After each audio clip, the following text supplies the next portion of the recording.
D'abord, qu'est-ce que le dadaïsme?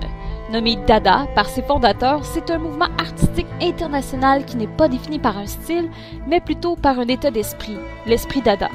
C'est un esprit caractérisé par son désordre, sa confusion, son insolence, son ironie, sa combativité, sa provocation dans le fond et la forme. Dada est donc un art anti-artistique, parfois perçu comme nihiliste, c'est-à-dire dénué de tout sens. Pourtant, le dadaïsme trouve son sens dans son contexte de naissance et dans le combat qu'il mène.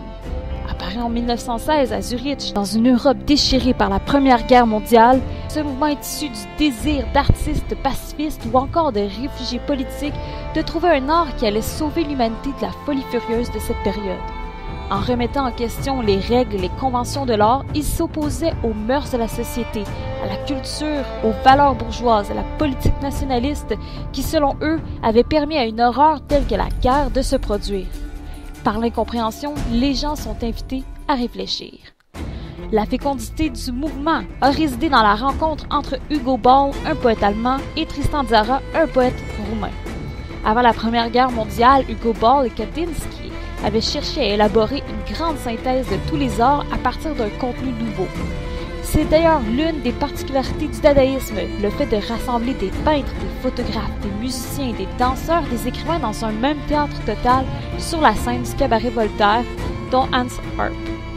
Habités par une spontanéité presque hasardeuse, ces artistes se frottent, se heurtent, se croisent, s'ignorent de façon chaotique, comme quoi l'on retrouve l'ordre dans le désordre, l'équilibre dans le déséquilibre.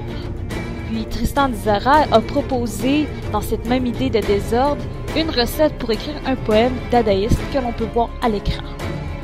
Et cherchant à être le Picasso des poètes, on retrouve cet aspect aléatoire dans ses poèmes, tels que Pélamide, où l'on retrouve aussi un jeu phonétique. Voici d'autres exemples de poèmes dadaïstes. Tout d'abord, le poème phonétique de Raoul Huntsman, où l'on retrouve ce refus des conventions, notamment linguistiques.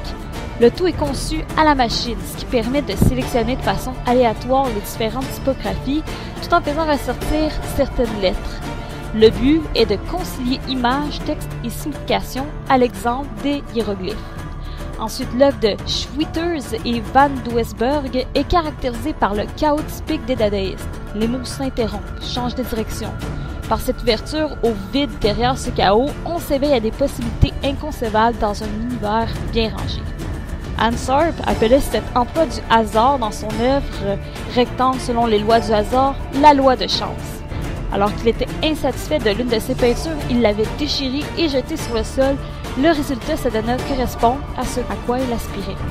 Ce hasard, ce désir de se défaire de la main de l'artiste, avait comme précurseur l'esprit anti-artistique Marcel Duchamp, un peintre d'origine française. Pour ce faire, il avait d'abord recherché un rendu presque industriel, par exemple dans son œuvre La broyeuse de chocolat, puis il fit Roue de bicyclette, qui est une roue de bicyclette fixée à l'envers sur un tabouret.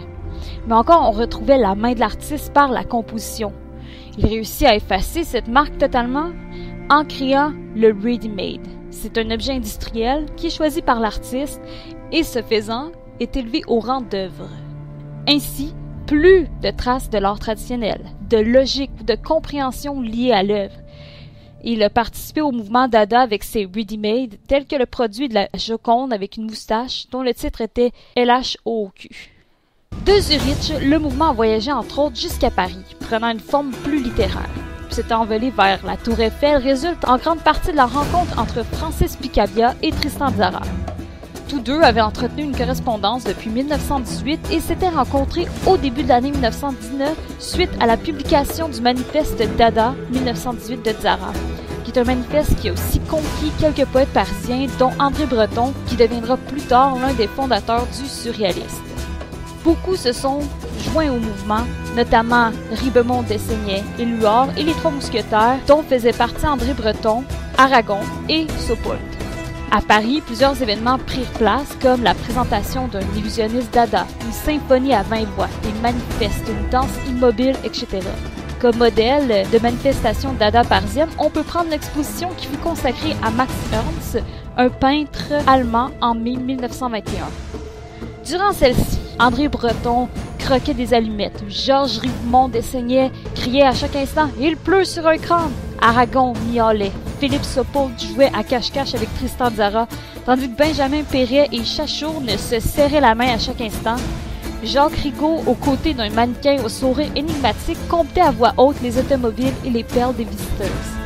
Comprenant alors qu'on y retrouvait ce chaos pêle-mêle qui caractérise le dadaïsme depuis ses débuts. Harvey apparaît en 1921. Man Ray, un photographe talentueux, est devenu le portraitiste attitré des Dada. Il a découvert le rayographie, qui est une technique en photographie permettant d'obtenir des photos via l'empreinte directe des objets exposés à la lumière. Cette empreinte se transcrivait en valeur contraire. Autour de 1922, le mouvement Dada est mort, entre autres parce que beaucoup de ces artistes croyaient tourner en rond dans leur évolution. Cependant, l'esprit Dada, le corps même du mouvement, survit par son influence. Il transmet l'ironie, le doute, la provocation, la révolte et le refus des valeurs de la société moderne. Il alimente le surréalisme, le pop art, le fluxus, le nouveau réalisme. Dada comprend tout ce qui est avant-gardiste. Êtes-vous Dada?